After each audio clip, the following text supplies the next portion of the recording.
ఎన్ని రోజులు ఈ గుడ్డి గుడిసెలాలు ఉంటాం. సర్కార్ దయదలిచి ఇందిరమ్మ ఇల్లు శాంక్షన్ చేస్తే మంచిగా కట్టుకోవచ్చు. వానకు వరుపుకు తిప్పలు కాకుండా అవుతుంది అని అనుకుంటారా అందరూ. అందరు లెక్కనే ఇగో వీళ్ళు కూడా అనుకున్నారట. అనుకున్నట్టే ఇందిరమ్మ ఇల్లు శాంక్షన్ అయ్యి సంబరపడ్డారట. కానీ తర్వాతనే అస్సలు తిప్పలు వచ్చిందని అంటున్నారు గీ బీద సాదలు. ఇంతకు ఏమైందో చూద్దాం పాన్రి. విలేజ్ ఆరంపుల మాది. స్టేజీ మీదనే మీకు ఇల్లు శాంక్షన్ అయిందని పిలిచి ఇచ్చారు. దయాకర్ రెడ్డి గారు వాళ్ళ ద్వారానే ఇచ్చారు. మళ్ళీ తర్వాత అన్నారుగా ఇల్లు మాది బాగాలేదండి తీసేయాలి అంటే ఏమన్నారు, ఇల్లు ఖాళీ ప్లేస్ ఉంటేనే ఇల్లు ఇస్తామన్నారు. మేము ఇల్లు ఉన్న ఇల్లును గూలిపేసుకొని కిరాయి ఇంట్లో ఉంటున్నాం. తర్వాత 3వ లిస్టులో ఉంది, టైం పట్టుద్ది, ఇప్పుడు రాదంటున్నారు. కొండ నాలుకకి మందు పెడితే ఉన్న నాలుగు కూసిపోయేటట్టే చేసిండ్రట సర్కార్ ఆఫీసర్లు, కాంగ్రెస్ పార్టీ లీడర్లు. ముందుగాల ఇల్లు శాంక్షన్ అయిందని సంబరపడే ముచ్చడే చెప్పిండ్రట. ఫోటోలకు ఫోజులు కొట్టేదానికి స్టేజ్ మీదకి పిలిచి ఇందిరమ్మ ఇల్లు వచ్చినట్టు కాగితం చేతిలో పెట్టిండ్రట. ఆ ఇల్లు రావాలంటే ఖాళీ జాగా ఉండాలి అని కూడా చెప్పిండ్రట. పెడతానంటే ఆశ, కొడతానంటే భయం ఉంటదే వాళ్ళకైనా. అందుకే వీళ్ళు ఉన్న ఇల్లును కూలగొట్టి కిరాయి ఇంట్లో ఉంటున్నారట. మాకు ఖాళీ జాగా ఉన్నది కాబట్టి ఇల్లు వస్తుందని ఎదురు చూస్తుంటే ఇగో ఇప్పుడు మీ పేరు 3వ లిస్టులు ఉన్నది, 4వ లిస్టులు ఉన్నది, అప్పుడే మీకు సర్కార్ సాయం అందుతుంది అన్నారట. చూడుండ్రి ఎట్లున్నదో సర్కార్ ఆఫీసర్ల పనితనం.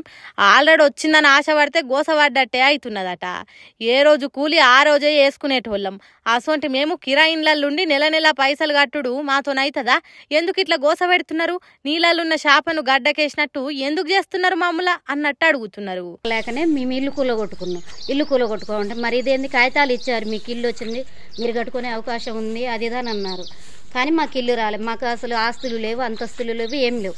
మేము చేసుకుంటే కూలి పని చేసుకొని బతుకుతున్నాం. మా రెక్కల కష్టం మీద, మరి రెక్కల కష్టం మీద కట్టుకున్న ఇల్లు కూడా కూలగొట్టుకోమన్నారు. మళ్ళీ ఇన్నరా ఇక్కడోళ్ళే మాకు అన్యాయం చేసిండ్రు, కావాలనే మా పేర్లు పక్కకు పెట్టిండ్రు, కావాల్సిన వాళ్ళకు నచ్చిన వాళ్ళకి ఇండ్లు ఇచ్చేతానికి వేసిన మోసం ఇది అని అంటుర్రు. ఖమ్మం రూరల్ మండలం ఆరేంపుల అనే ఊర్లే ఇందిరమ్మ ఇండ్ల పంచాయతీది. మరి ఏ లీడర్లు వసూళ్ల దందాలు షురువు చేసిండ్రో, ఏ ఆఫీసర్లు లంచాలకు మరిగినరో తెలియదు కానీ ఇండ్లు కూలగొట్టుకున్న వాళ్ళ పరిస్థితి ఘోరంగా తయారైంది. ముఖ్యమంత్రి సారు ఈ ముచ్చటిన్నరా? మీరేమో జనానికి ఇండ్లు ఇవ్వాలని ఉపాయం చేస్తుంటే కిందున్న మీ లీడర్లు, ఆఫీసర్లు పబ్లిక్ ను గీ తీరుగా తిప్పల పెడుతున్నారు. జరగా సంగతి ఏందో చూడుండ్రి అని అంటున్నారు కాంగ్రెస్ కార్యకర్తలుగా. రాజకీయ లీడర్లు ఎన్ని పార్టీలు మారినా తాము ఉన్న పార్టీ కన్న తల్లితో సమానం. అంతకు ముందున్న పార్టీ అకరకరాని పార్టీ, పనికిరాని పార్టీ, పద్ధతి లేని పార్టీ, నీతి నియమాలు లేని పార్టీ అవుతుంది. ఎందుకంటే తాను ఉన్న పార్టీని కాకుండా కడమ పార్టీలను తిడితేనే కొత్తగా జరిగిన పార్టీల పాతార పెరుగుతుంది. అదో ఇదో పనులు జరుగుతాయి.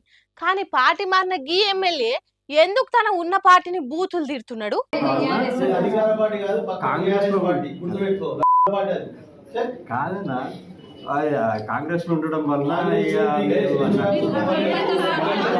అబ్బబ్బా, చెవులతో నినలేని నోటితో చెప్పలేని మాటలు అంటున్నాడు కాంగ్రెస్ పార్టీని. పటాన్చెరు నియోజకవర్గం నుంచి బీఆర్ఎస్ పార్టీ తరపున గెలిచిన ఎమ్మెల్యే గూడెం మైపాల్ రెడ్డి ఇతగాడు.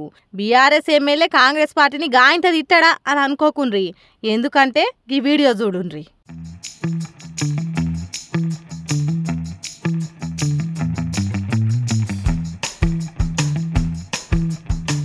సీఎం రేవంత్ రెడ్డి కాంగ్రెస్ కండువా కప్పి మహిపాల్ రెడ్డిని పార్టీలో చేర్పించుకున్నాడా నడుమ. మరి కొత్తగా చేరిన పార్టీనే మంచిది, కడమ పార్టీలని కంత్రి పార్టీలు అన్నట్టే మాట్లాడాలి కదా. ఈయనేంది కూసున్న కొమ్మని నరుక్కున్నట్టు చేస్తున్నాడు ఎందుకంటారా? ఓ పార్టీ గుర్తు మీద గెలిచి ఇంకో పార్టీలో చేరినోళ్ళ కేసు సుప్రీంకోర్టులు ఉన్నది. దాని తీర్పు వస్తే తన పదవి పోతుంది అనుకొని నాది పక్కా బీఆర్ఎస్ పార్టీ అని అంటున్నాడు పదవిగా కాపాడుకునే తానికి.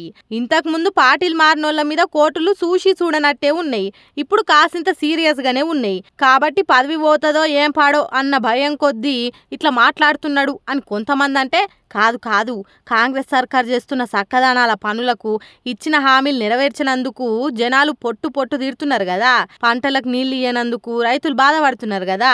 ఆగో ఆ తిట్లు కాంగ్రెస్ పార్టీలో చేరినందుకు తాను తినాల్సి వస్తున్నదని కాంగ్రెస్ పార్టీని తిడుతున్నాడు కావచ్చు అని ఇంకొంతమంది అంటున్నారు. అది కూడా కాదు, పార్టీలో చేరిన కాడ నుంచి తన పని ఒక్కటి కూడా అయితలేదు. సీఎం, మంత్రులు ఎవ్వరు దగ్గరికి కూడా రాణిస్తలేరు. అందుకే కోపం కొద్ది ఇట్లా మాట్లాడిండు అని మరి కొందరు అంటున్నారు. ఎవరు ఎట్లన్నా తను ఉన్న పార్టీని ఇట్లా తిట్టుడు ఇదే మొదటిసారి. మొదటి ఎమ్మెల్యే కావచ్చని మాట్లాడుకుంటున్నారట తెలంగాణ పబ్లిక్.